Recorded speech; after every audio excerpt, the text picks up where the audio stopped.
And Mark, we're going to move into the Tennessee Titans. And guys, this is the reason I wore this shirt. I know it's not a Tennessee Titans shirt, but I had to wear the Attack on Titan shirt for the Titans as we're doing the AFC South preview. And with no guessing, we're going to start with the quarterback. Like, I'm going to be honest. This whole division, we're starting with the quarterback position because each one has their own story. And with this one, it's Marcus Mariota, only because of what happened at the end of last season with his leg injury. Was asked today about it because their camp starts this upcoming Friday as we're recording the podcast on Tuesday this week. And here's what he had to say, Mark. I feel great with camp starting on Friday. I think my body is in good shape, and I can't wait to get it going. I will be ready to go with everything. I will be full go in practice and will be able to do everything with the guys. And I am excited about that because I wasn't able to do it in organized team activities and OTAs. It should be a lot of fun, end quote. Yeah. My question for Mariota is, do we give him the official tag of injury prone? No. I mean, is that something we do yet? Because he only played 12 his first year. Got hurt. He got hurt at the end of last year.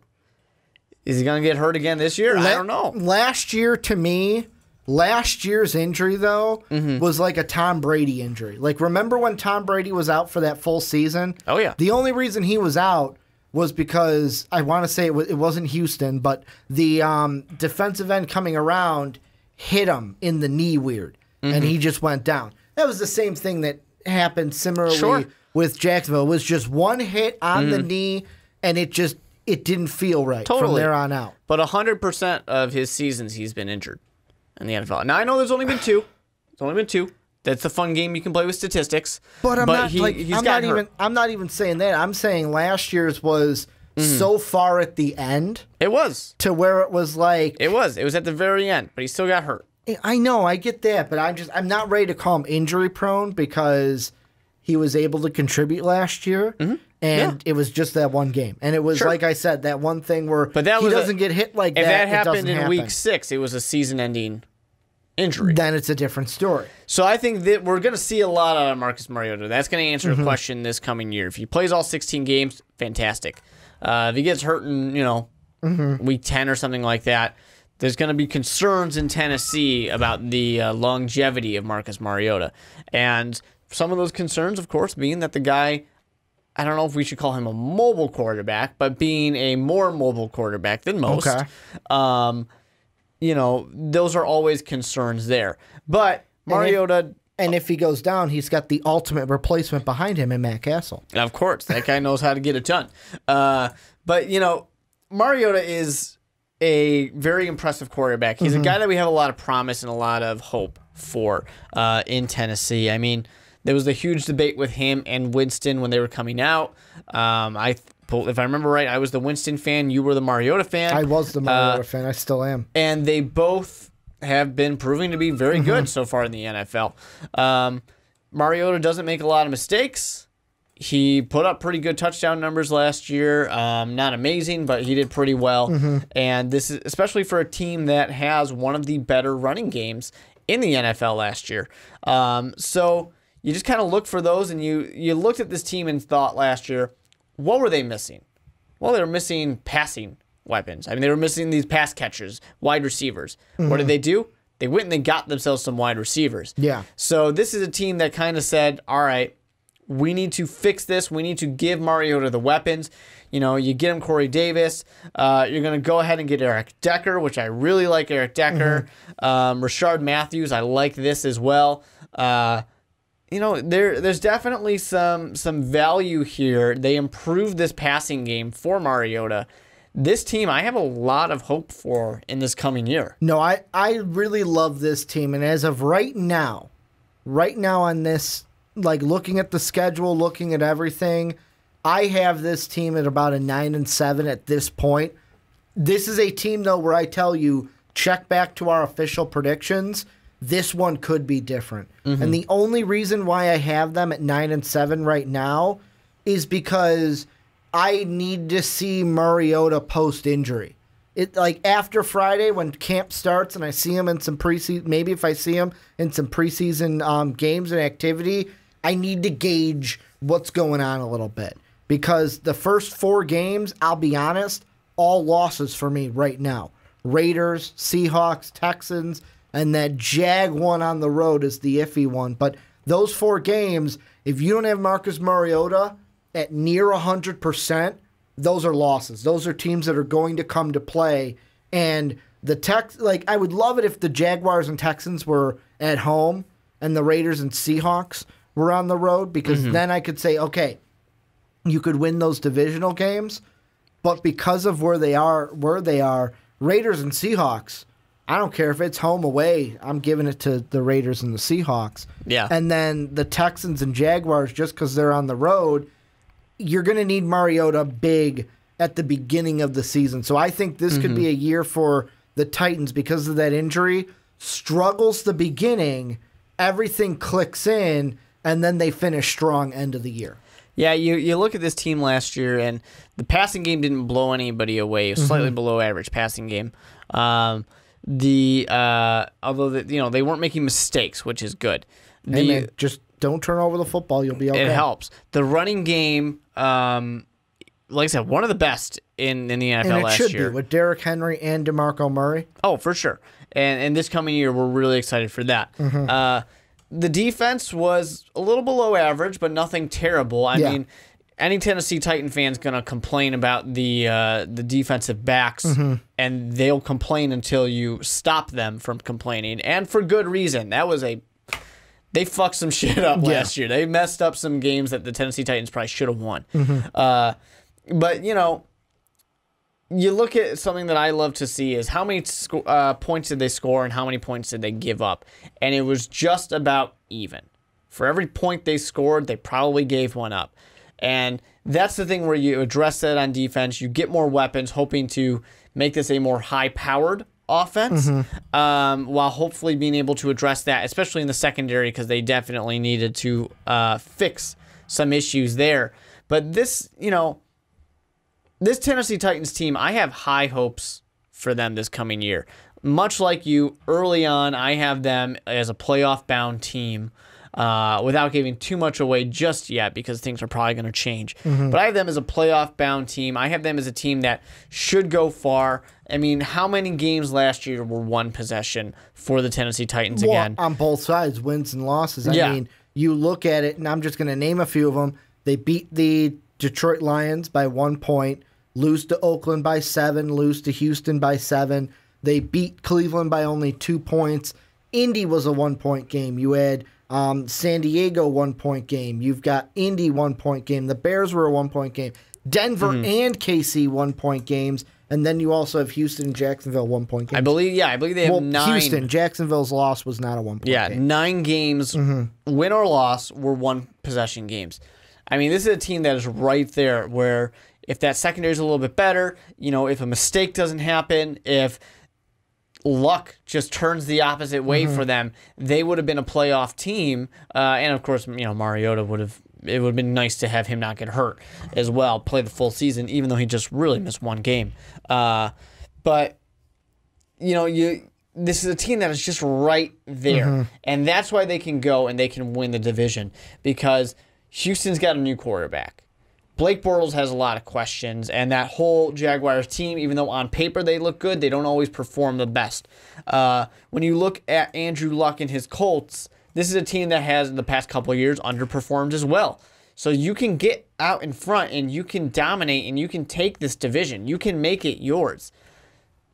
It's kind of in Tennessee's hands in this case, and they need somebody to go out there and really take this to the next level. Whether it's, of course, getting Corey Davis out there, a guy who's going to put up more points. Eric Decker's veteran leadership. Mariota really taking over and doing more as the quarterback. Or if it's just that this run game continues to be one of the best, they need something that pushes them over that edge to get them to this above average good team and turn them into a great team. Titan fans are going to hate me, but I'm going to go ahead and say it anyways. At this moment, and like I said, I'm going to put the disclaimer out there a second time in case you jump forward to this part and didn't hear. The first one of my predictions at this point are not like, I have my wins and losses mapped out, but they're not chiseled in the stone yet. They're kind of like just This is etched 1.0. Yeah, they're very like lightly etched. Nothing's chiseled yet. This is how I have the Titans so far this season. I have them 9-7, just missing the playoffs. They're the 7th team in the playoff rankings. I switch one loss. I'm just going to give a game. Bengals Titans. I'm switching that to a Titan win. That win, they are now the 6th team in the AFC and in the playoffs. Yeah. I mean, that's kind of what it comes down to, is they have a little bit of control over their own destiny. I think that winning their division is going to be the key to getting into the playoffs. I think it's either them or Houston. Because AFC North is always going to be good. And, you know, AFC West is always going to have multiple teams as well. So they kind of have to fight their way. Although I will say right now, AFC South, I like Houston. I do like them quite a bit. I like the Colts. And I like the Titans. These are all teams that are 8-8 and above for me, as it stands right now. So any of these teams can get in there. I don't know. I don't know if I think that Mariota needs to step up and do a little bit more, or if I purely think that it's on this defense to be stronger and stop those one possession games and turn them away. I expect the defense to be a little bit stronger based on 3 new arrivals we're going to see this year. Playing nose tackle for the Titans, we're going to see Sylvester Williams. What defense did he play in last year? Do you remember, Mark? Who?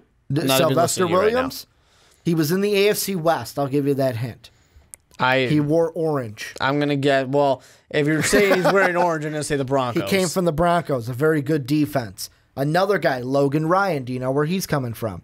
An AFC East team. That's a good old Patriots team. That man's got himself a ring. And then we also have, and I'm going to screw up this last name, but also Jonathan Cyprian coming over from a fellow AFC South, but that's Jacksonville. That's not as impressive of a team. That's the lesser one. However, he's going to help in the secondary. Also, I don't know, though. They did draft. He was an underperformer in Jacksonville. They did draft a California kid to help out in the secondary as well.